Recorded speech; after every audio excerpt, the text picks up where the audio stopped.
सहनं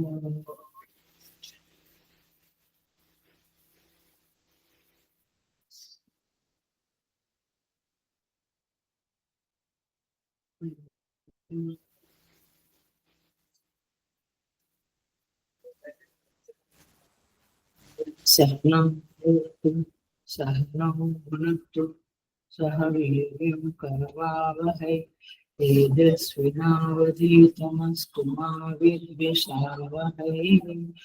ओम शांति शांति शांति। समस्त जन कल्याणे निरतं करुणामय नमामि चिन्मयं देवं सद्गुरुं ब्रह्मविद्याम्। Hari Om. I welcome you all with great love and great respect in Bhagavad Gita discourses. हमारा 10वां अध्याय चल रहा है। 10th चैप्टर में हम चैंट करेंगे 12 से 18 तक। Chapter 10 shloka number 12। अर्जुन उवाच परं ब्रह्म परं धाम पवित्रं परमं भवान् पुरुषं शाश्वतं दिव्यम् आदिदेवमजं विभुम् आहुस्त्वा ऋषयः सर्वे देवर्षिर्नारदस्तथा असितो देवलो व्यासः स्वयं चैव ब्रवीषि मे सर्वमेतद्वृतं मन्ये यन्मां वदसि केशव न हि ते भगवन् व्यक्तिं विदुर्देवान् दानवाः स्वयमेवात्मनात्मानं वेत्थत्वं पुरुषोत्तम भूतभावनभूतेश देवदेव जगत्पते वक्तुमर्हस्य शेषेण दिव्याह्यात्मविभूतयः याभिर्विभूतिभिर्लोकान् इमां त्वं व्याप्य तिष्ठसि कथं विद्याम् अहं योगिं त्वां सदा परिचिन्तयन् केषु केषु च भावेषु चिन्त्योषि भगवन् मया विस्तरेणात्मनो योगं विभूतिं च जनार्दन भूयः कथय तृप्तेर्हि सर्वतो नास्ति मे वृतम्। यह 10वां अध्याय विभूति योगो नाम 10वां अध्यायः। ये 10वां अध्याय विभूति योग नाम से। यहाँ पे भगवान अपनी विभूतियों के बारे में अर्जुन से बताने वाले हैं। अर्जुन इस 12 नंबर से 18 नंबर तक के श्लोकों में भगवान की स्तुति कर रहा है और भगवान से विनती कर रहा है कि अपनी विभूतियों के बारे में आप मुझे बताइए, क्योंकि प्रीवियस चैप्टर्स में पीछे के अध्यायों में भगवान ने भक्ति की महिमा बहुत गाई।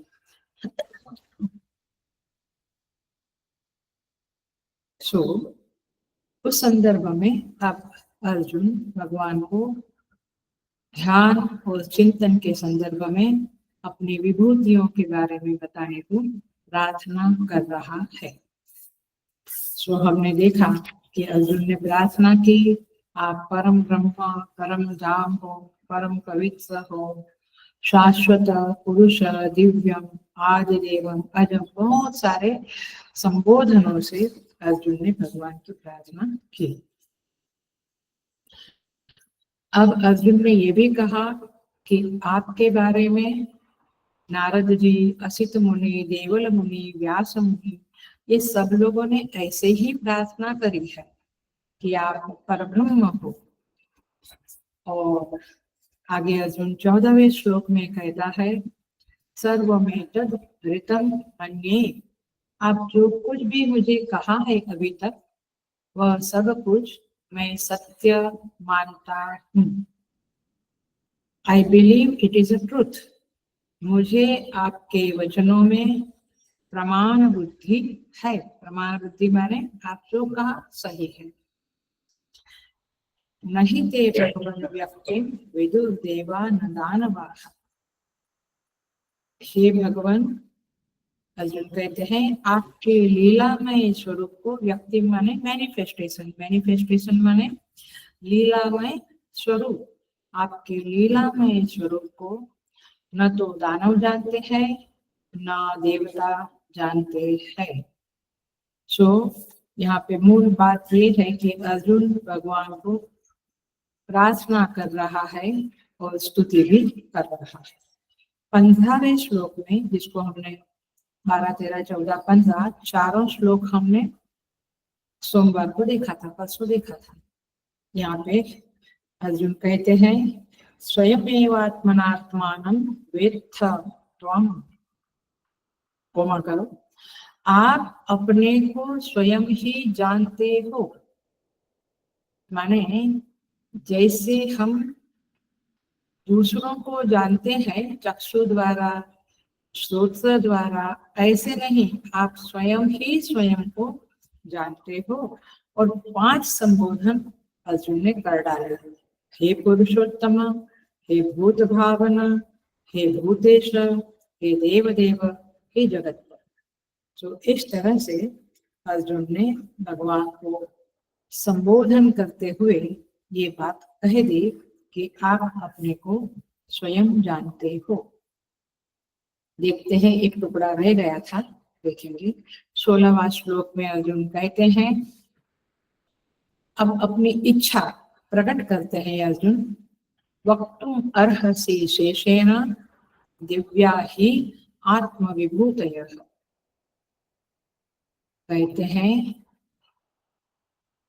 दिव्या आत्मा विभूतयः, अपनी दिव्य विभूतियों को वक्तुम अर्हसि अशेषेण, संपूर्णता से, अशेषेण माने संपूर्णता से, वक्तुम अर्हसि कहने के लिए आप योग्य हो, आप समर्थ हो। You can tell about your vibhuti, you are capable to tell about your vibhuti.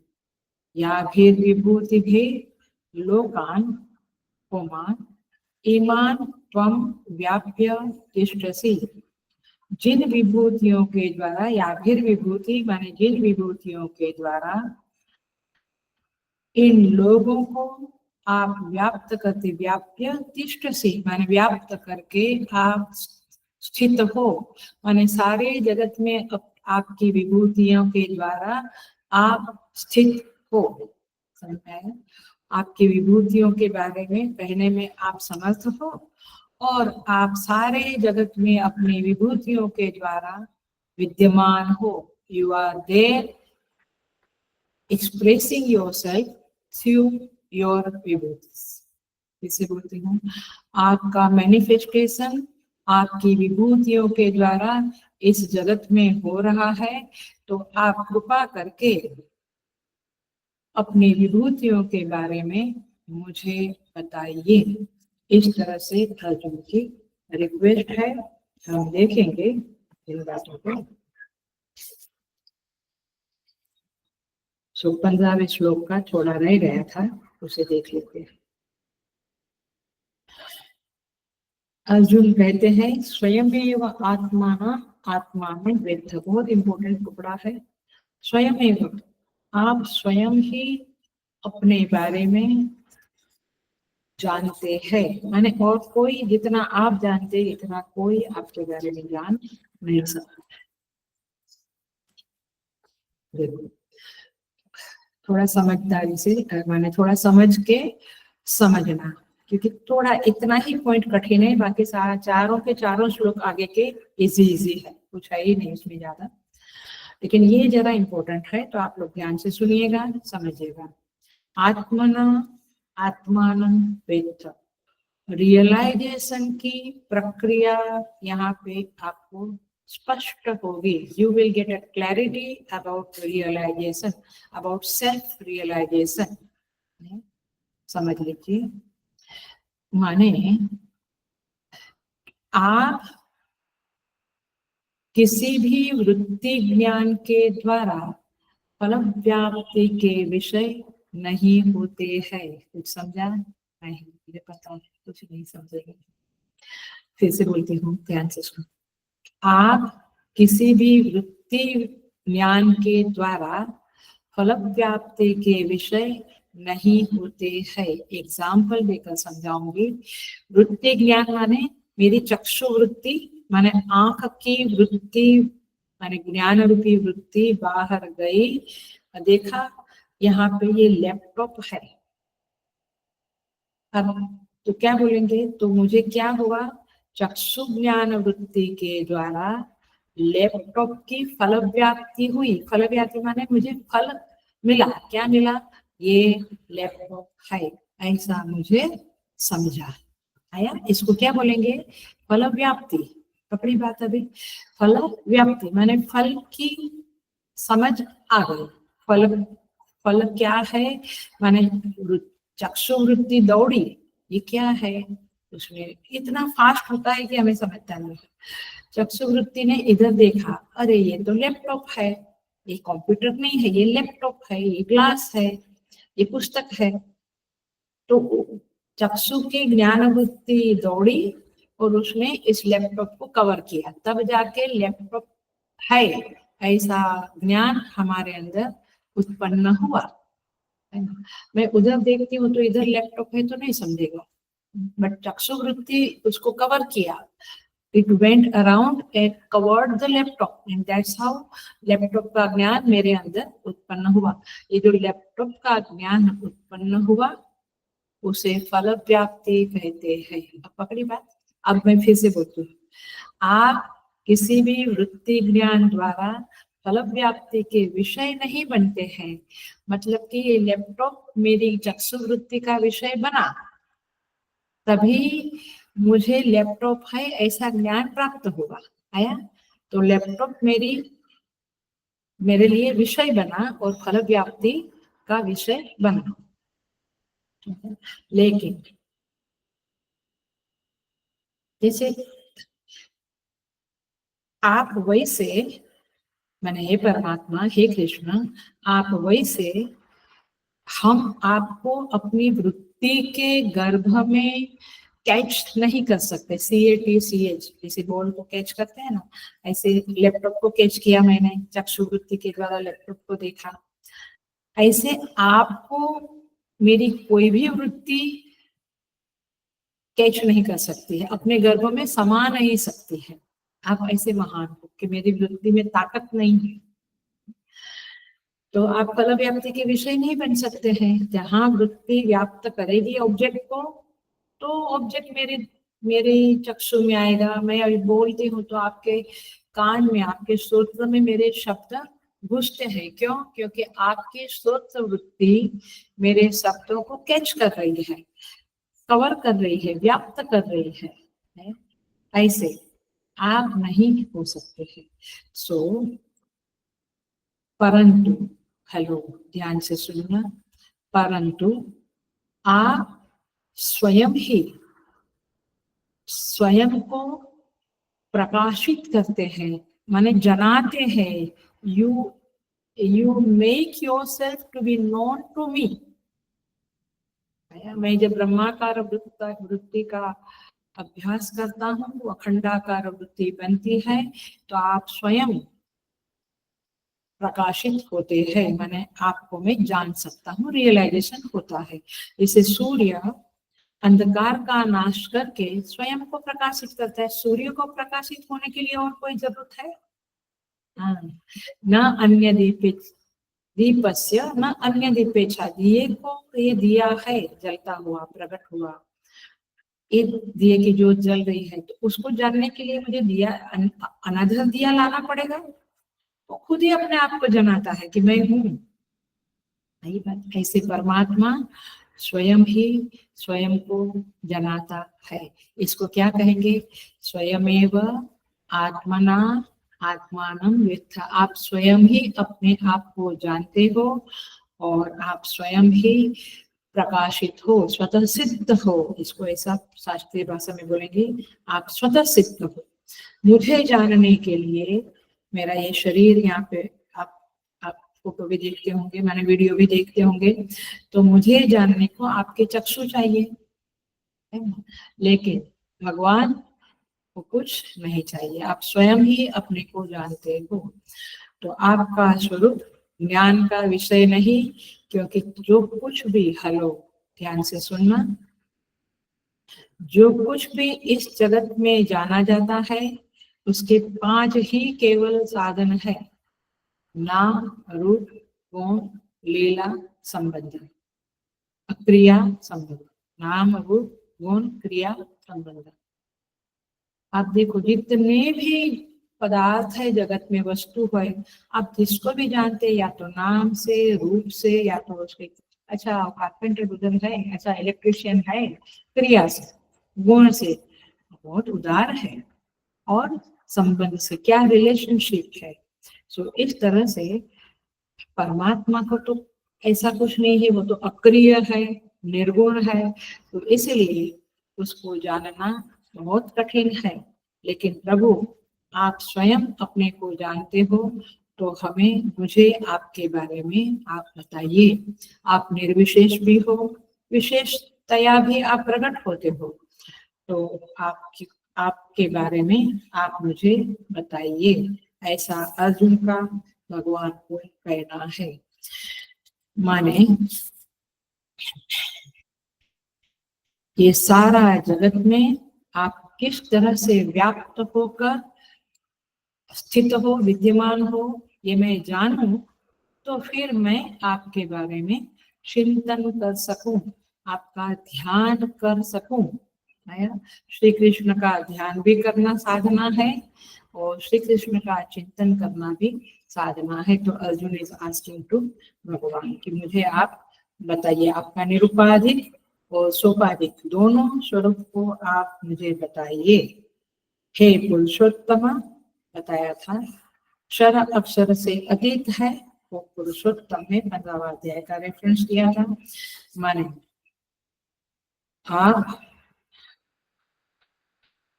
पुरुषों में, माने क्षर पुरुष अक्षर पुरुष से भी विलक्षण है। उत्तम का अर्थ बेसिकली गीता में विलक्षण कहा गया है, विलक्षण शब्द समझाया है। भूत भावन, आप भूतों का भावन माने उत्पादन करते हैं, उत्पत्ति, सारे जगत के जो भी पदार्थ है सबकी उत्पत्ति के आप कारण है। और भूत भावन का और एक अर्थ होता है, बहुत सुंदर अर्थ है, आचार्यों ने बताया है, भूतानी भावयति, माने जो सबको रसीला बना दे। माने रसो हम अपसु कौनते, ये जो जल पानी पीते हैं अपन, उस पानी में मिठास लगती है, क्यों? वो मिठास किसकी है? परमात्मा की। आया ख्याल में? तो भूत भावन माने क्या? उस जल रूपी जो भूत है, भूत माने पदार्थ, वस्तु जो बना, उस पानी में जो रस रूपी आप रहते हो, ये आपकी विभूति है। माने विभूति क्या है? रस, रस ये विभूति है। तो रसो हम अपसु कौन्तेय, वृक्षों में हरियाली रूपता जो है, फूलों में सुगंध है, कोकिल के कंठ में जो मधुरता है, सुरीलापन है, मूर्ख में भी कभी कभी पंडिताई है, फलों में खट्टे मीठे रस का भरना, ये सब कुछ भूत भावन है। तो आप भूत भावन हो, आप भूतेश हो, माने भूतों के इस नियंता हो, सबको कंट्रोल में रखने वाले आप हो। मतलब इसका अर्थ क्या हुआ?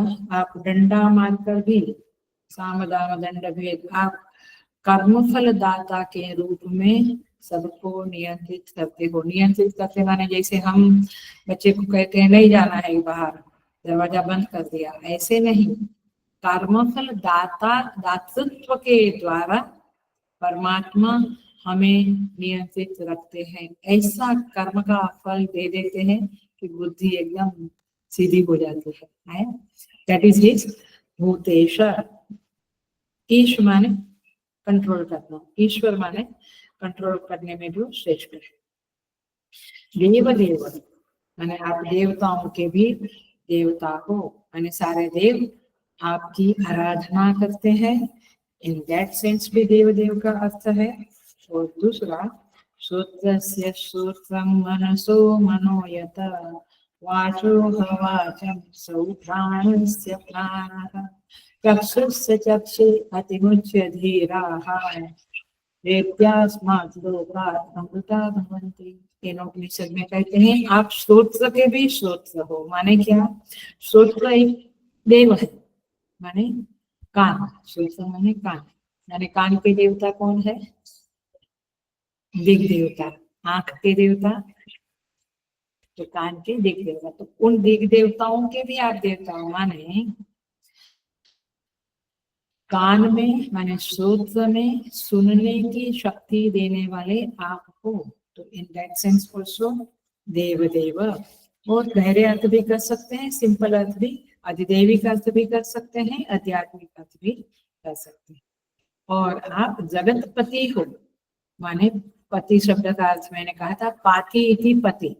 पा माने रक्षण करना, पाही पाही हे भगवान, हे महाप्रभु, ऐसा हम बोलते हैं। पाति माने रक्षा करना, तो पति माने जो रक्षा करे उसका नाम पति। तो जगत पते ये संबोधन है। हे जगत पते, हे जगत की रक्षा करने वाले। यदि ये शब्द हमारे हृदय में धंस जावे, उतर जावे, तो हम भय से मुक्त हो सकते हैं, क्योंकि हम जानते हैं, हमें अंदर विश्वास, कन्विक्शन हो गया है कि वो जगतपति है, सबकी रक्षा करने वाले हैं, तो मेरी भी रक्षा करेगा। सो इस तरह से यहाँ पे ये श्लोक हमने देखा। तो परमेश्वर स्वयमेव आत्मना आत्मानं वेत्थ। वेत्थ माने जानते हो, आप स्वयं स्वयं को जानते हो। सो अब 16वां श्लोक में आ जाते हैं हम। क्या कहते हैं? आप अपनी विभूतियों को संपूर्णता से कहने में समर्थ हो। You alone can tell about vibhuti, your vibhuti. आप अपनी विभूतियों के बारे में स्वयं कहने में समर्थ हो। दूसरे कोई इतना अच्छी तरह से नहीं कह सकेंगे जितना आप कहते हो। और आप इन सब विभूतियों के द्वारा सारे लोकों को, 14 लोक है, भूर्भुवः स्वः ऊपर के, और अतल वितल सुतल नीचे के 14 लोक, सब लोग को, सारे ब्रह्मांडों को व्याप्त करके आप विद्यमान हो, स्थित हो। माने आप हो, ये झाड़ झाड़ नहीं है, आप हो। आप इस पेड़ को व्याप्त करके आप हो। तो देखिए, इसको समझेंगे हम थोड़ा सा। बहुत प्यारे प्यारे श्लोक है, चिंतन के श्लोक है। परमात्मा का स्मरण करना है तो आप श्री कृष्ण शरणम मम, ओम नमः शिवाय ऐसे बोलते हैं, बट बोलने के साथ उनकी विभूतियों को भी आप समझे। तो इस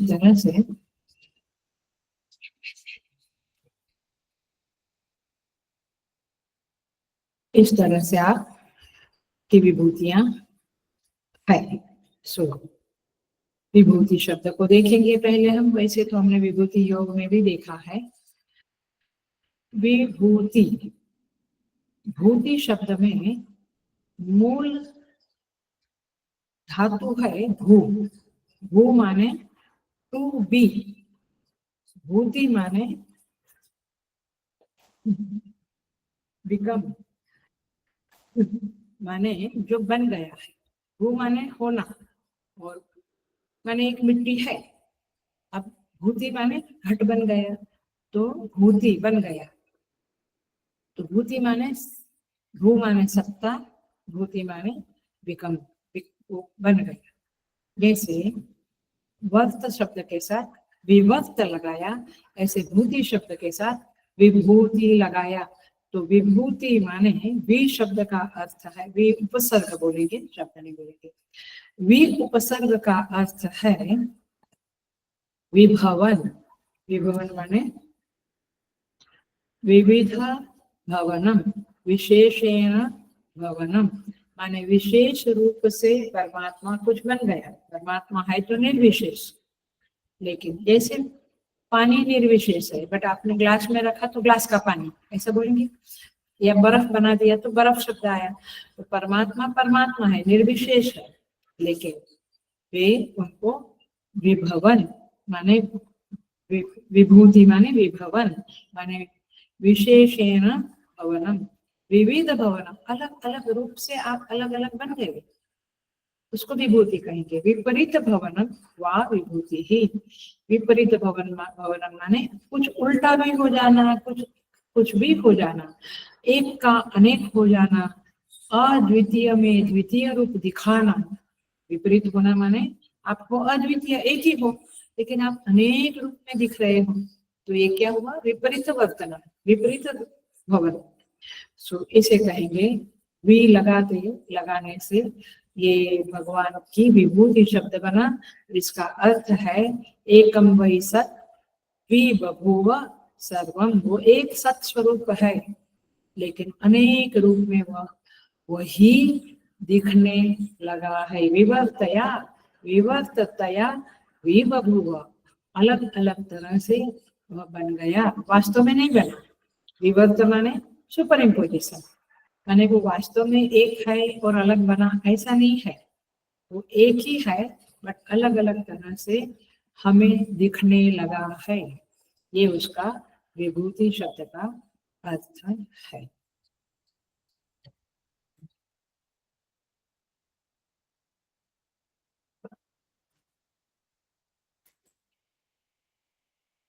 अब कहते हैं देखो, वक्तुम अर्हसि अशेषेण दिव्या ही आत्म विभूतयः। ही शब्द का अर्थ है उन, अपनी आत्म विभूति से माने दिव्य विभूतियों के द्वारा आप वक्तुम अर्हसि, आप विभूतियों के बारे में कहने को समर्थ हो। देखिए विभूति शब्द का अर्थ और भी देखते हैं। वैसे 73 70 70 प्लस सी 73 विभूतियों का वर्णन आगे आएगा, लेकिन देखते हैं विभूति शब्द को। दिव्यात्म विभूति, दिव्य शब्द का अर्थ पहले भी बताया है, आज वापस बताती हूँ। दिव्य माने अलौकिक, ये सारा जगत कैसा है? लौकिक, अलौकिक, ये दुनियादारी वाला नहीं, कुछ अलग, दिव्य, डिवाइन। जैसे कि लास्ट टाइम भी बताया था, जैसे जगत है पंच महाभूत का पसारा, पंच महाभूत से बना हुआ, लेकिन परमात्मा जो है वो चेतन स्वरूप है, तो वो क्या बन गए? दिव्य। और इधर क्या है? लौकिक, जो भी दिखता है सब लौकिक है, तो दिव्य माने अलौकिक। और प्राकृत, सारा जगत प्रकृति से बना हुआ है, परमात्मा अप्राकृत है, इसलिए उनको दिव्य शब्द से कहा जाता है। सो आत्म विभूतियों शब्द का अर्थ हम समझेंगे। हेलो, बिल्कुल समझेंगे। जो दिव्य और अलौकिक शक्ति से, जो निरुपाधिक एक अद्वितीय चेतन है, आत्मा स्वरूप है, वह अनेक रूप में हमारे सामने प्रकट हो रहा है, जाहिर हो रहा है, दिख रहा है, प्रतीतीय रूप में ना। ऑफकोर्स ये सब प्रतीतियां है, यहाँ ठोस कुछ नहीं है। कोई चीज ऐसी है जो तीनों काल में रहती है, सालों करोड़ों साल पहले भी थी, आज भी है, आगे करोड़ों साल अनंत साल रहेगी नहीं। तो ये सब क्या है? अनंत नाम रूप प्रतीति मात्र है। तो जगत में ये जो आप प्रतीत हो रहे हैं, ये आपकी आत्म विभूति है। मतलब जो कुछ भी नाम रूप क्रिया, जो कुछ भी दिख रहा है इस संसार में, वह सब कुछ परमात्मा की विभूति, माने परमात्मा ही हेलो उन रूपों में प्रकाशित हो रहे हैं। दुश्मन के रूप में भी, हाँ भाई, दुश्मन के रूप में भी वो आपके कर्मों का फल देने के लिए आपके साथ खड़ा है। सो ये उनकी अभिव्यक्ति है, ये उनका मैनिफेस्टेशन है, इसी को उनकी व्यक्तित्व कहेंगे। ये व्यक्ति माने व्यक्त होना। सो ये उनकी महिमा का विस्तार है। जैसे एक लौकिक एग्जाम्पल देती हूँ, तो पुल इट टू मच। जैसे मिट्टी है और मिट्टी के सारे बर्तन क्या है, मिट्टी का वैभव है, विभूति है, महिमा है। सो सारे बर्तन मिट्टी की विभूतियां है, वैसे ये सारा कुछ जगत का पसारा उस परमात्मा की विभूतियां है। स्वरूप भूत विभूतियां है, क्योंकि वो जो कुछ भी दिख रहा है वह सुपर इम्पोजिशन है, और जो चेतन तत्व है वही उसका अधिष्ठान है। इसीलिए जैसे रज्जु की सर्प एक प्रकार से कहो विभूति है, माने सर्प क्या है, रज्जु ही है, बट हमें सर्प रूप में दिखता है। वैसे परमात्मा ही है, बट वो दुष्ट के रूप में भी, सज्जन के रूप में भी, सुंदर असुंदर, पसंद करने वाला ना पसंद करने वाला, जो कुछ भी जगत में है सब कुछ हो जाए, प्रतीति मात्र है। इसीलिए परमात्मा रूप अधिष्ठान सत्ता से उन विभूतियों की, उन अध्यारोपित विभूतियों की कोई पृथक सत्ता नहीं है, ये परमात्मा रूप ही है। इसीलिए क्या कहा, आत्म विभूतय। देखिए शब्द, देखिए 16वें श्लोक का, मैं वही शब्द को जरा समझाने की कोशिश कर रही हूँ।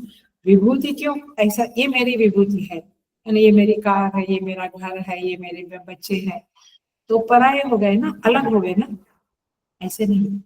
आत्म विभूति माने मैं, मेरा ही एक प्रकार से अभिव्यक्ति है, मैं ही इन रूपों में व्यक्त हुआ हूँ, मैनिफेस्ट हुआ हूँ। मेरा घड़ी, मेरा टेबल, मेरा चेयर तो अलग चीज है, बट आत्म विभूति माने मैं ही।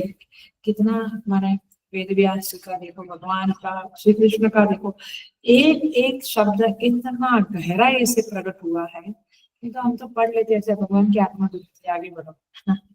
आत्म विभूति शब्द बहुत गहरा शब्द है, और उसको अच्छी तरह से समझना जरूरी है। सो ये दिव्य है क्योंकि अनंत शक्ति का प्रकाश उसमें देखा जाता है, जो लौकिक बुद्धि के लिए अगम्य है। अगम्य माने जाना नहीं जा सकता है, इसलिए उसे दिव्य शब्द से कहा गया है। सो इस रहस्य का उद्घाटन करना किसी जीव के लिए पॉसिबल नहीं है, आप ही इसके लिए समर्थ हो। तो क्या है प्रभु, इमान लोका त्वं व्याप्य तिष्ठसि, इन विभूतियों के द्वारा आप सारे लोगों को, सारे ब्रह्मांड को व्याप्त करके बैठे हो। आप यहीं पे बैठे हो, इस जगत में आप बैठे हो, स्थित हो, विद्यमान हो। कैसे विद्यमान हो, अलग से एक जगह पे नहीं बैठे प्रभु, सर्वत्र विराजमान हो, सर्वत्र सब वस्तुओं के द्वारा आप ही विराजमान हो। और इसीलिए आपके बिना और किसी के द्वारा कुछ कहना आपके बारे में बहुत कठिन है, और इसीलिए आप अशेषेण कंप्लीटली आप मुझे बताना प्रभु, कुछ आप मुझे बताओ। देखिए इसकी साधना मैंने बताई, ये सारे प्रैक्टिकल श्लोक है, चिंतन के श्लोक है। इसकी साधना बहुत बहुत इजी है, बहुत इजी है। यदि हम इन गीता के इन श्लोकों को समझने लगे, हमारे दिल में ये बैठने लगे, तो गीता माता की कृपा हो जाए तो साधना बहुत इजी हो जाती है। जैसे इन श्लोकों में मैंने, अर्जुन ने जब पूछा है विभूति के संदर्भ में, तो देखो सूर्य भगवान भी परमात्मा की विभूति है। इसको हम जो देखते हैं वो अधिभूत है, राइट। ये अधिभूत सूर्य को देखते हुए, अटेंशन प्लीज, इस अधिभूत सूर्य को देखते हुए जिसकी यह विभूति है, हिंदी जरा समझना पड़ेगा, माने ये सूर्य जो अधिभूत है वो जिसकी विभूति है, आया। जैसे घट या ये गहना, आपने सोने की चेन पहनी है तो चेन आपकी विभूति है, बट चेन किसकी है, सोने की है। जिसकी विभूति है उसको जानो। तो मैंने आप सूर्य को देखते हुए उस सूर्य जिनकी विभूति है उनको भी देखो, उनका भी स्मरण करो। ये क्या हुई? साधना हुई। So simple. बट हमें तो सूर्य भगवान को भी ठीक से देखने को टाइम नहीं है। वो मन से भी बोल देते हैं भूर्भुवः स्वः, जल भी जल का अर्घ्य भी कर देते हैं, बट दिमाग है ट्रेन पकड़ने में या कार में, यानी जल्दी ऑफिस में पहुंचने में या जल्दी कुकर लगाने में, whatever, so many things are there। तो चित्त वृत्ति को अधिभूत सूर्य के पीछे ले जाओ, जिसकी विभूति है सूर्य, उनका याद करो, उनका स्मरण करो। ये क्या है? भगवान, भगवान को माने विभूतियों का दर्शन है। इसलिए बहुत बार मैं बार बार कहती हूँ, मनुष्य, पशु, पक्षी, वृक्ष, पहाड़, समुद्र को देखो और उसको भी देखो, वृक्ष को देखो और उसको भी देखो। ये मेरे जीवन का क्या बोलेंगे, पर्सनालिटी के साथ जुड़ा हुआ वाक्य है। मैंने ये बिल्कुल बैठ गया हुआ वाक्य है। वृक्ष को देखो और उसको भी देखो, माने सब कुछ, मनुष्य, पशु, पक्षी, पहाड़, समुद्र, नदियां, सब कुछ देखते हुए उसको भी देखो। ये है चिंतन और ये है विभूति को देखना। आया अभी विभूति क्या है? ये मैनिफेस्टेशन है। सो यहाँ पे अर्जुन कहते हैं कि हे प्रभु, आपकी विभूति के बारे में बताओ। अब आगे का श्लोक में चले जाते हैं। आप कहेंगे वैसे तो इजी है, बट वैसे कठिन है, याद ही नहीं आता है। प्रैक्टिस करने से सब याद आता है, अभ्यास करने से सब कुछ सरल हो जाता है। अभ्यास is a main thing. 17 number का श्लोक देखेंगे। कथम विद्या अहम योगी त्वां सदा परिचिन्तयन्। कथम माने किस प्रकार, हे योगी, अहम मैं, सदा परिचिन्तयन् त्वां आपको मैं कैसे चिंतन करता हुआ जानूं। विद्यानु शब्द इस कथम विद्या, कैसे जानूं, ये इस श्लोक का मुख्य वाक्य है। मैं कैसे आपको जानूं? ऐसे तो नहीं जान सकते हैं, तो क्या कहते हैं? सदा परिचिन्तयन्, आपका सदा चिंतन करते हुए मैं कैसे जानूं। यहाँ पे भगवान श्री कृष्ण ने बता दिया कि भैया आप ऐसे नहीं जान सकेंगे, आपको क्या करना पड़ेगा? मेरा चिंतन, मेरा ध्यान करना पड़ेगा, मेरा मनन करना पड़ेगा मेरे बारे में, तब जाके तुम मुझे जानोगे। तो अर्जुन इसी तरह से पूछता है कि हे योगेश्वर, हे योगी, मैं किस प्रकार निरंतर चिंतन करता हुआ आपको जानूं। केषु केषु च भावेषु चिंत्योऽसि भगवन् मया। हे भगवान, केषु केषु च भावेषु, किन किन भावों में मेरे द्वारा आप चिंतन करने योग्य है। ये कर्मणि प्रयोग है, आई थिंक पेशिव बोलते हैं इसको। एक्टिव प्रयोग कैसे, माने कर्तव्य प्रयोग कैसे होगा? किन किन भावों में मैं आपका चिंतन करूं। यहाँ पे किस तरह से, किन किन भावों में मेरे द्वारा आप चिंतन करने योग्य हो।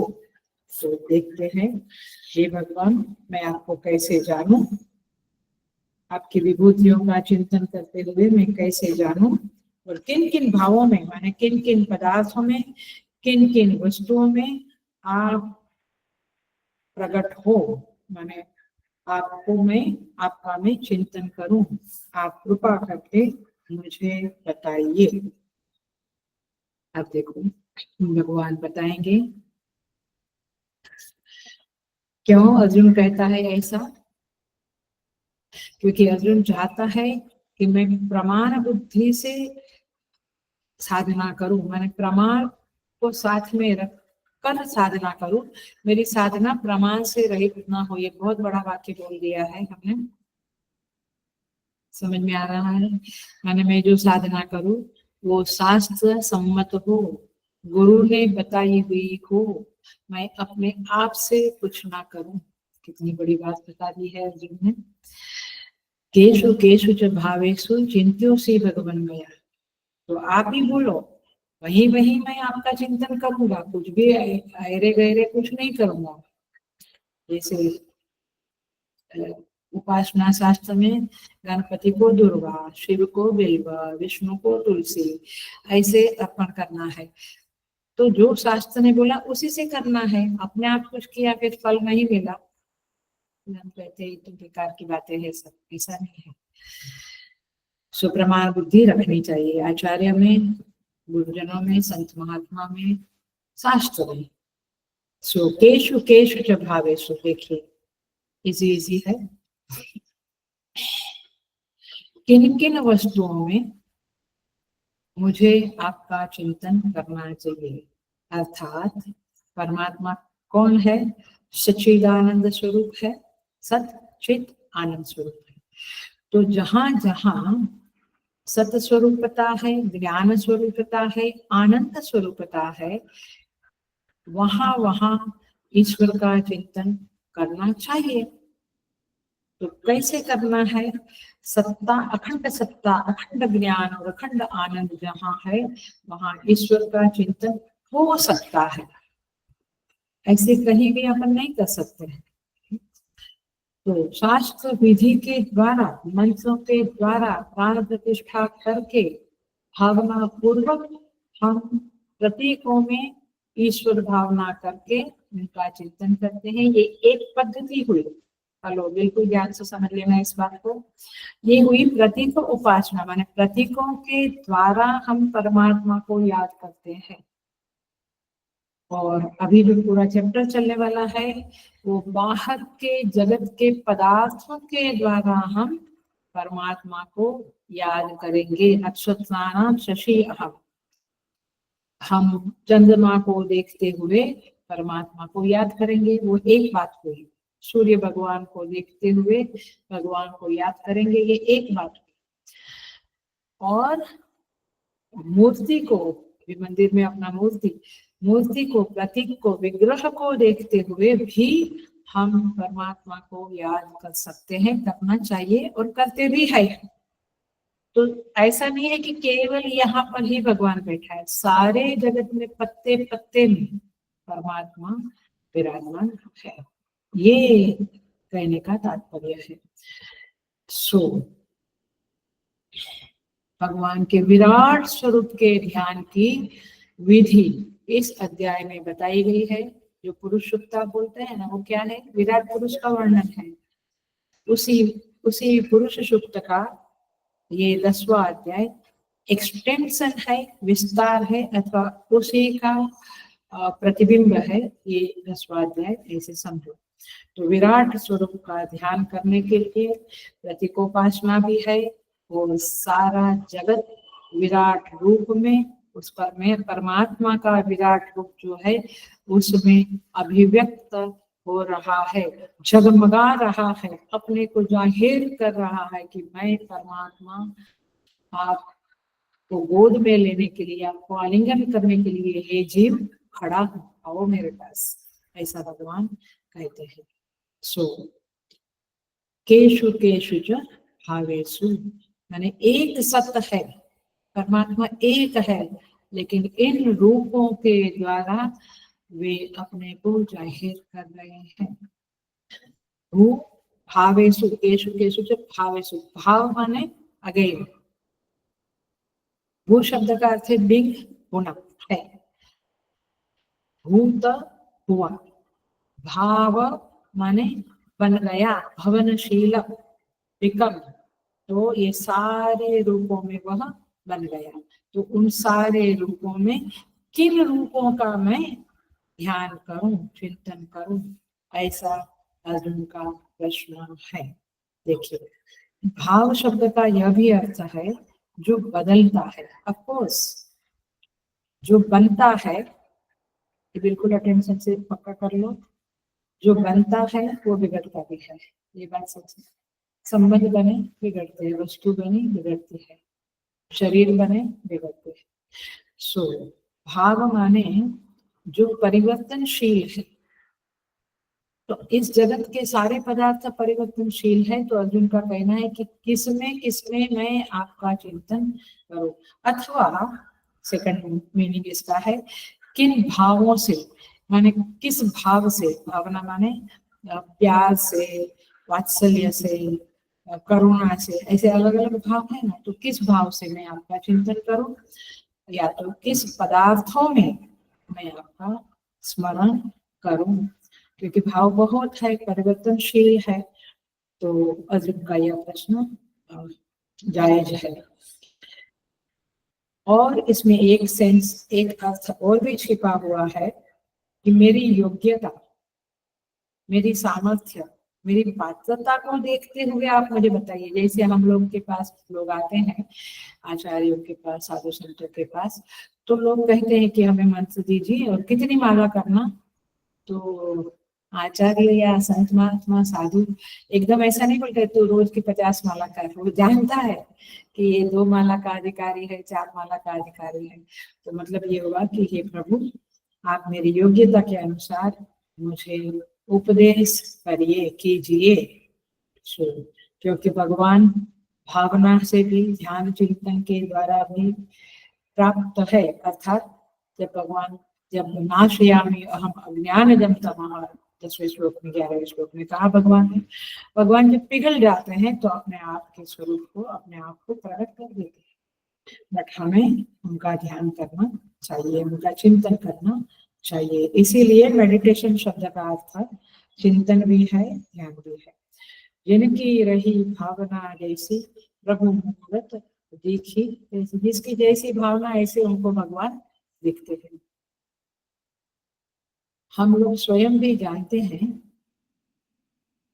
कि हम भगवान के प्रति आज से 10 साल पहले, 5 साल, 20 साल पहले भगवान के बारे में जो हमारी कल्पना थी, जो हमारी समझ थी, आज बदल गई है। विशालता आ गई है। भगवान को हम केवल मोर पंख वाले नहीं जानते हैं। तो जैसी जैसी हमारी भावना, माने हमारा चिंतन, हमारी समझ पैदा हो गई, वैसे वैसे प्रभु का रूप हमें दिखेगा। तो ये सब के बारे में अर्जुन जानना चाहता है। क्योंकि देखिए, गोपियों ने भगवान को काम भाव से भेजा, हिरण्यकश्यप ने क्रोध भाव से, शत्रु भाव से, हिरण्याक्ष जो पृथ्वी को, हिरण्य, इस मैंने वराह अवतार लेना पड़ा ना भगवान को हिरण्याक्ष को मारने के लिए, भागवती में आता है। तो हिरण्याक्ष ने लोभ भाव से भगवान को, भगवान की तरफ उसका लोभ भाव, कंस ने मोह भाव से, उसको मोह था, अरे ये तो बच्चा है, इसको सही समझ नहीं, मोह माने गलत समझ, मोह भाव से। रावण मद भाव से उनको देखता था, उसको लगता था राम माने, राम भी तो विष्णु का ही अवतार है, राम क्या वनवासी राम। तो रावण उनको कैसे देखता था? मद भाव से, गोपियां काम भाव से, हिरण्यकश्यप शत्रु भाव से अथवा क्रोध भाव से, रावण मद भाव से, शिशुपाल, शिशुपाल को भगवान के साथ क्या था? जेलसी फैक्टर था, बहुत जेलसी था, गालियां दी, 99 गाली दी, फिर भगवान ने खत्म कर डाला, उसका मस्तक छेदन कर डाला। तो शिशुपाल मात्सर्य चिंतन तो करता था। ये लोग सब भगवान का चिंतन क्यों? क्योंकि उनको डर भी था, है ना। हिरण्यकश्यप को भी था, किस दिन पता नहीं ये विष्णु कौन है, मेरा को कुछ कर डाले, तो भय से। तो शिशुपाल मात्सर्य भाव से, उसको जेलसी थी, जिसकी, आप देखिए, जिसकी जेलसी हमें होती है ना, उसका चिंतन होता रहता है बार बार। जो चढ़ता हुआ, माने उगता हुआ, क्या बोलेंगे, ग्रो होता हुआ सिंगर है, या तो वो रिस्पेक्ट से देखेगा बड़ों को, या फिर उसको सामान वालों से जेलसी फैक्टर आएगा। तो उनका चिंतन चलता रहता है, उनका उनका किधर प्रोग्राम हुआ, कैसा हुआ, कितने लोग आए, सब में ये चीजें रहती है, मात्सर्य। तो शिशुपाल मात्सर्य भाव से देखता था, यशोदा जी राग अनुराग भाव से, और देवहूति पुत्र भाव से देखती थी, पूतना शूर्पणखा द्वेष भाव से, शबरी पति भाव से, है ना। तो इस तरह से मीरा पति भाव से, सो इस तरह से कुब्जा जार भाव से। सो इस तरह से परमात्मा के प्रति हम अनेक तरह के भाव कर सकते हैं। और आनंदमयी माँ तो बोलती है कि आप जब तक परमात्मा से भाव के साथ, मैंने अभी जो भाव बताए, भाव के साथ नहीं जुड़ेंगे, तब तक आपको परमात्मा नहीं मिलेगा। आनंदमयी माँ हरिद्वार ऋषिकेश में बहुत बड़ी संत हो गई, रियलाइजिंग के नाम से फेमस है, उस आनंदमयी माँ का ये कहना है। और बहुत सच है कि संबंध नहीं रखा परमात्मा के साथ तो फिर याद भी नहीं आएगा। हमको याद किसकी आती है? गाड़ी की, बंगलों की। हमारा फार्म हाउस है वहां पे, मेरी ये गाड़ी है, खड़ी है नीचे, बच्चों का, पत्नी का, पति का। क्यों? क्योंकि संबंध बनाया है। परमात्मा से संबंध नहीं बनाएंगे तो फिर आपको भगवान की याद नहीं आएगी। सो तात्पर्य ये है कि भावना माने ये भावना भी, और किस भावों में माने किस पदार्थों में देखते हुए मैं आपका चिंतन करूं। केशु केशु च भावेषु, अर्थात आपके वास्तव स्वरूप को, वास्तविक स्वरूप को मैं जान सकूं। मैंने चिंतन में इन सब का करूंगा, पेड़ का, माने वृक्ष का, सूर्य का, चंद्र का, नक्षत्रों का, जो भी है प्रतीक माने शालिग्राम, शिवलिंग। लेकिन आपको क्या है, माने आपका चिंतन करते हुए मुझे चाहिए क्या? आपको जानना है। I want to know who are you. इसलिए हु एम आई, ये ज्ञान की हाईएस्ट कक्षा में ये बातें की जाती कि मैं कौन हूँ, कहाँ से आया, कहाँ जाऊंगा। सो आप मुझे प्रभु बताइए, क्योंकि आप सविशेष और निर्विशेष दोनों रूप में विद्यमान हो। तो सर्वम विष्णुमयम जगत ऐसा कहते तो मुझे आप अपने बारे में बताइए। हे योगिन, योगिन शब्द का अर्थ है योग माने ऐश्वर्य, योग माने ऐश्वर्य। तो जिनमें ऐश्वर्य है उसे योगिन शब्द से पुकारा जाता है, योगिन शब्द से कहा जाता है। तो योगिन माने ऐश्वर्यशालीन, ऐश्वर्यशाली परमात्मा कहा गया है इस श्लोक में। और भगवान, भगवान शब्द भी है, देखो कहते हैं कथम विद्याम अहम योगीन। और फिर दूसरे श्लोक में, दूसरी लाइन में कहा है केशु केशु च भावेषु चिंत्योऽसि भगवन मया। भगवान शब्द में भग मूल शब्द है। भग माने ऐश्वर्य, भग माने ऐश्वर्य। कितने ऐश्वर्य है? भगवान शब्द की डेफिनेशन हजारों बार बोल चुके हुए। ऐश्वर्यस्य समग्रस्य धर्मस्य यशस्श्रियः वैराग्यस्य अथा मोक्षस्य षण्णाभव इति रण। ऐश्वर्य, समग्र ऐश्वर्य, समग्र धर्म, समग्र यश, समग्र श्री लक्ष्मी, समग्र वैराग्य और समग्र मोक्ष, ये छह जिसके अंदर है समग्रतया, उसको भगवान कहते हैं। अब हम सोचे कि भगवान शब्द के आगे हमारी क्या औकात है। ये छह में से शायद थोड़ा सा ऐश्वर्य होगा, थोड़ा यश होगा, किंचित किंचित, लेकिन अपने को आदमी बड़ा मानने लगता है। जरा भगवान शब्द की डेफिनेशन जान लेनी चाहिए ताकि अपनी औकात अपने को याद रहे। सो यहाँ पे कहते हैं मैं आपका सतत अनुसंधान, सदा परिचिंतन, ये बड़ा इंपॉर्टेंट शब्द है, हाँ ध्यान रखना। सदा परिचिंतन, घंटा, आधा घंटा, 2 घंटा नहीं, सदा अखंड सतत मैं आपका चिंतन करूं, शुद्ध अंतःकरण के द्वारा मैं आपका चिंतन करूं। इसीलिए मैं स्थूल बुद्धि हूँ, आप मुझे थोड़ा कुछ ज्ञान दीजिए, आपके बारे में बताइए। सो इस तरह से अर्जुन यहाँ पे प्रार्थना करता है। और 18वां अंदर का श्लोक भी हम देख लें।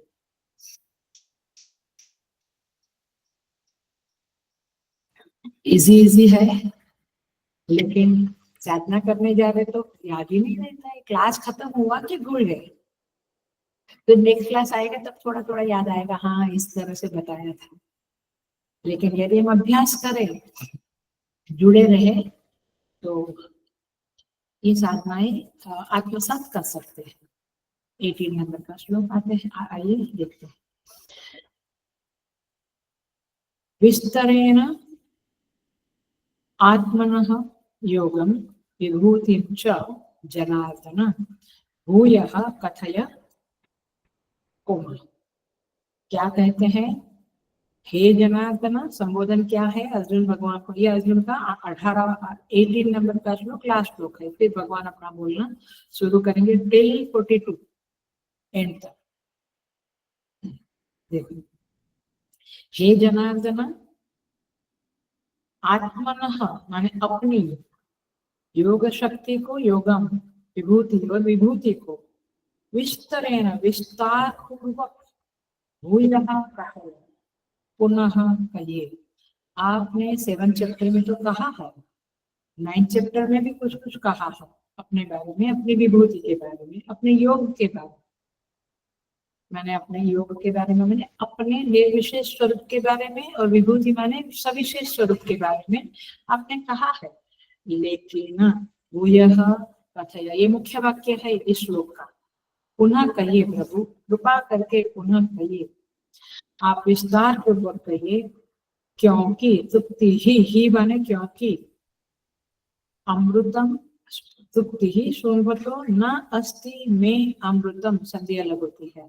अमृतम माने अमृत वचनों को, अमृतमय वचनों को शृण्वतः, शृण्वत माने सुनते हुए मेरी तृप्ति नहीं होती है। I am not satisfied, whatever जितना आप कहते हैं मुझे ऐसा लगता है कि मुझे और सुनना है, और सुनना है, मेरी तृप्ति नहीं होती, अर्थात सुनने की उत्कंठा बनी रहती है। माने एक तरफ हम पानी पीते हैं तो प्यास बुझती भी है और प्यास लगती भी चालू रहती है कि मुझे और चाहिए, और चाहिए। इसको कहेंगे तृप्ति ही शृण्वतो नास्ति में अमृतम, आपके अमृतमय वचन को सुनते हुए मेरी तृप्ति ही नहीं हो रही है और सुनने की इच्छा बनी रही है। आइए देखते हैं जनार्दन, इस शब्द का अर्थ है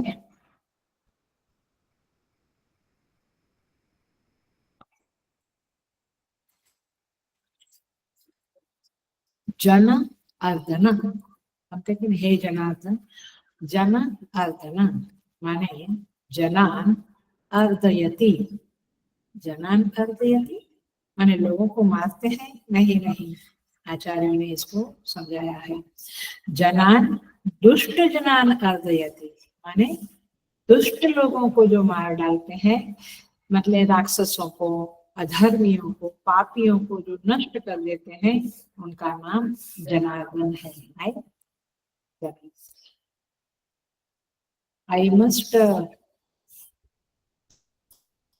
टेल यू कि जब हम भगवान का नाम लेते हैं ना, महाप्रभु, हमारे एकादशी पूजा, प्रदोष पूजा में या संकष्टी पूजा में हमेशा रामन जी कहते हैं महाप्रभु, माने रक्ष रक्ष महाप्रभु, पाहि पाहि महाप्रभु शब्द आते हैं। माने जब हम क्षमा याचन करते हैं तब महाप्रभु शब्द आते हैं। तो जब हम महाप्रभु प्रभु बोलते हैं तो हमारे चित्त में वो परमेश्वर की प्रभुता प्रकट होती है क्या? तब तो घंटा लगाने में और पूजा पूरी हुई, कितना बजा, 8:15 बजने को आया, आज लेट हो गया थोड़ा, हमारा चित्त जाता ही नहीं है। मैं कहूँगी साधना यही है, थोड़े शांत हो जाए, थोड़ा ठहराव हो जीवन में, और हम जो शब्द परमात्मा के लिए यूज करते हैं या जो संबोधन करते हैं, उस शब्द की गहराई में जाकर उसका अर्थ हमारे चित्त में प्रकट होने देवे, तब जाकर साधना में बल आएगा, तेज आएगा। सो जनार्दन शब्द बोला तो हमें समझना है कि डोंट वरी, कोई मुझे बहुत तकलीफ देता है, कोई अधर्म करता है, कोई बार बार झूठ बोलता है, कोई कष्ट देता है, डोंट वरी, जनार्दन भगवान विराजमान है, यानी वे दुष्टों का अर्जन अवश्य करेंगे, तब तो उनका नाम जनार्दन पड़ा है। तो मुझे लगता है कि एक एक संबोधन उनके जो है, इसलिए अर्चना है, बहुत पावरफुल चीज है। मैं साइड पे चली गई हूँ, बट आपको बताए बिना रह नहीं सकती हूँ।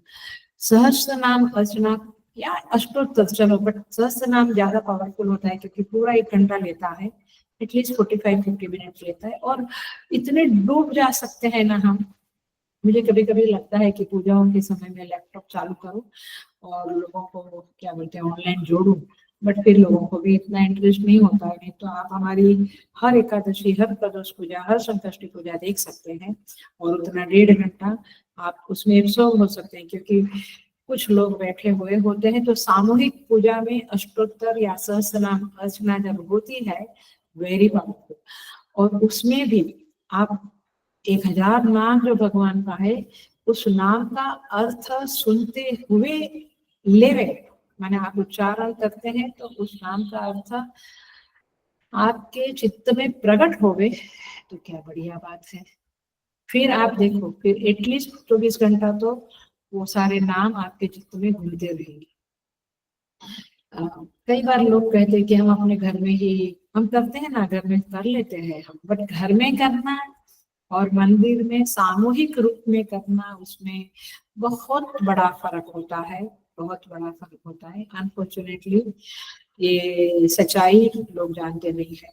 सो तात्पर्य यह है, जनार्दन ये शब्द बोलते हुए सांत्वना मिलती है। महाप्रभु उनकी प्रभुता है, ऐसे प्रभुता वाले को हम याद करें, परमेश्वर को, और हम निकृष्ट लोगों को याद करें, निकृष्ट चीजों को, निकृष्ट क्रियाओं को, निकृष्ट टीवी के फालतू मैसेजेस को याद करें या सुने, कितना फर्क है। So we have to understand all these things.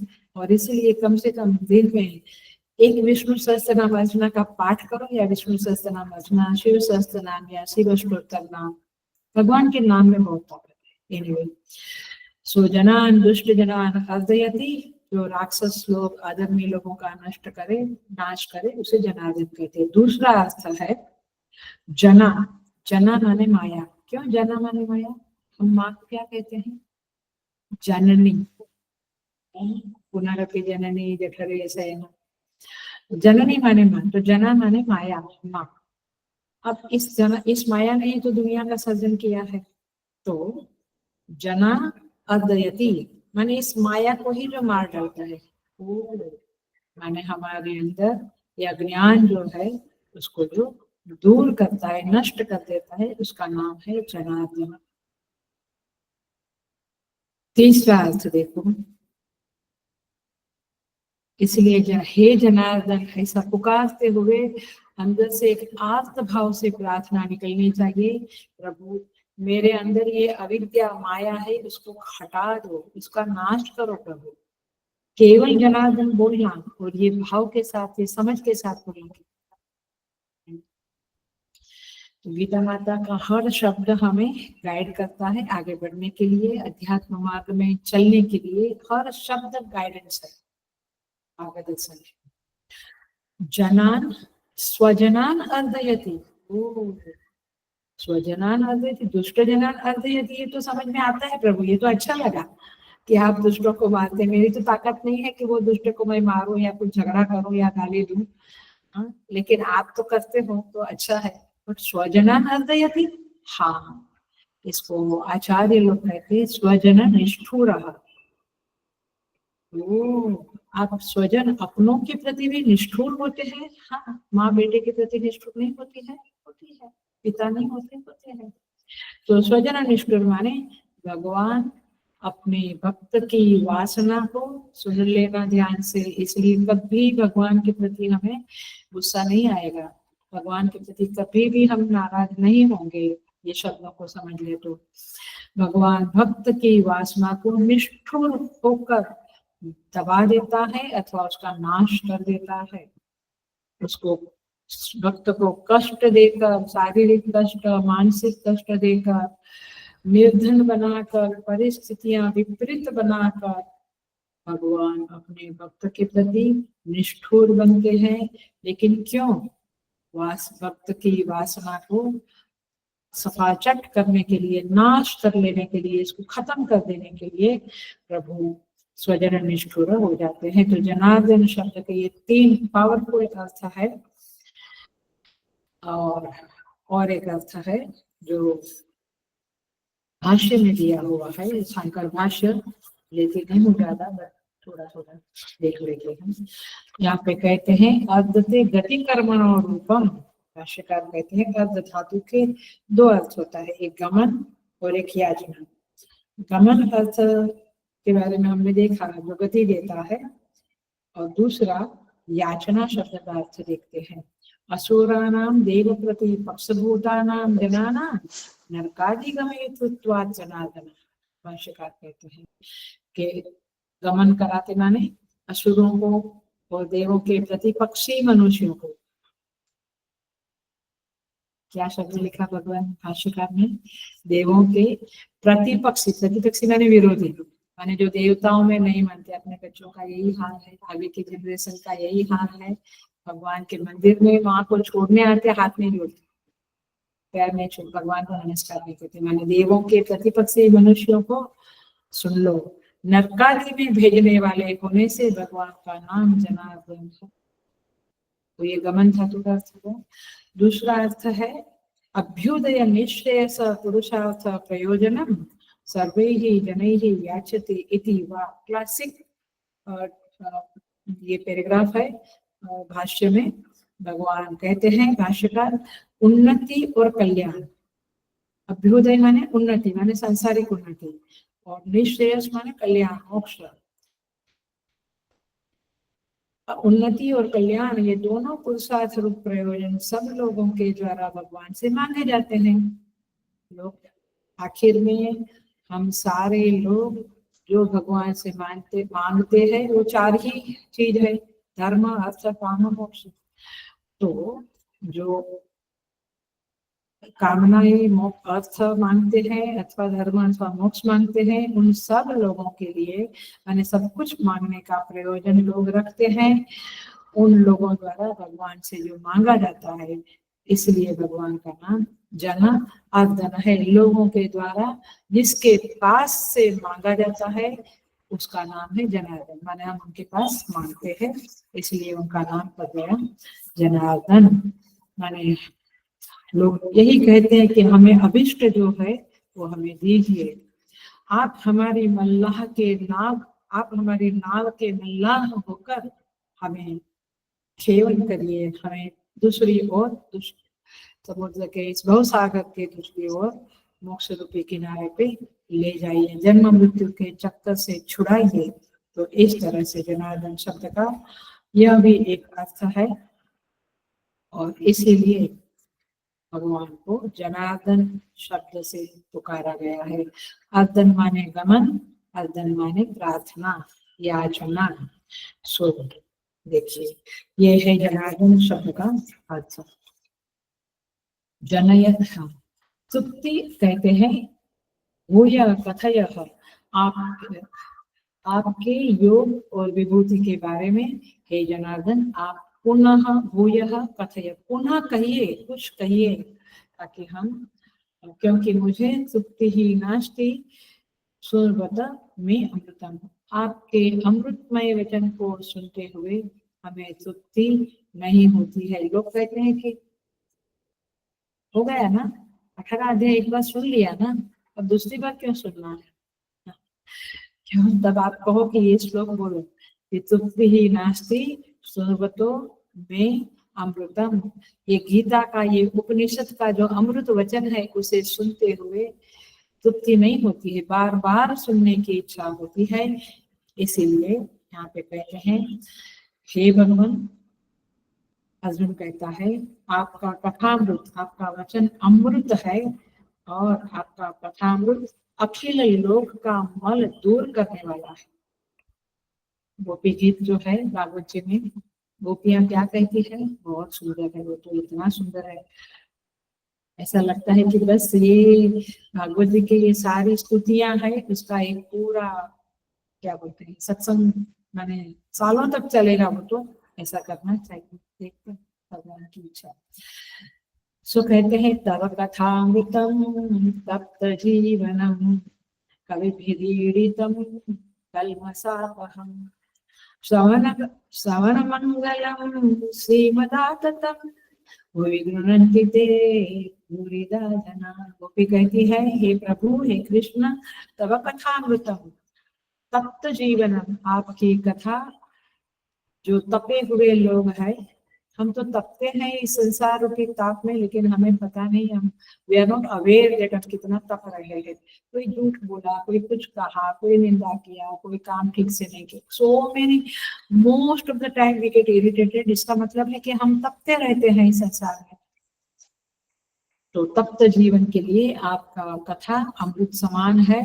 कभी भी रीडितम, ईडितम माने उसकी प्रशंसा की है, कवि माने महान लोगों ने, महान कवियों ने आपकी प्रशंसा की है, आपकी कथा अमृतम थी। कल्मषामहम, और ये कथा कल्मश को, पाप को, मलिनता को दूर करने वाली है। श्रवण मंगलम, हमारा मंगल करने वाली है, सुनने से हमारा मंगल होता है। ये बहुत बहुत जबरदस्त शब्द है। सुनने से ज्ञान मिलता है एक बात है, लेकिन सुनने से मंगल भी होता है। ये गोपियों के शब्द है। श्रवण मंगलम श्रीमदातता, और आपके पास श्री आती है। भूरि गृह्णन्ति ते भूरिदा जन, इस पृथ्वी पे जो महान लोग हैं, बहुत लोग हैं कि आपके गुणगान इस तरह से गाते हैं। सो इस तरह से अर्जुन कहता है कि मुझे आपके वचन सुनने से मेरा मन को तृप्ति नहीं होती है। और संस्कृत के पंडित लोग कहते हैं, कैसे बोलते हैं, द्विर्बद्धम सुबद्धम भवति, माने दोबारा कोई चीज को दो गांठ लगा दो तो पक्की गांठ हो जाती है ना। हम लोग एक गांठ लगाते तो कहते नहीं, दो गांठ लगाओ। इस तरह से एक बार सुना लेकिन दोबारा सुना तो पक्का हो जाता है। तो द्विर्बद्धम सुबद्धम भवति, इसीलिए अर्जुन ने 7th और 9th चैप्टर में सुना, फिर भी कहता है भूया कथया, पुनः पुनः आप कहिए। और इस तरह से अर्जुन यहाँ पे भगवान को प्रार्थना करता है। अब भगवान 19वें श्लोक में बोलना शुरू करेंगे और हम उसे अगले सोमवार को 11 तारीख को देखेंगे। ओम पूर्णमदः पूर्णमिदं पूर्णात् पूर्णमुदच्यते पूर्णस्य पूर्णमादाय पूर्णमेवावशिष्यते। ओम शांति शांति शांति। हरि ओम। श्री गुरुभ्यो नमः। हरि ओम।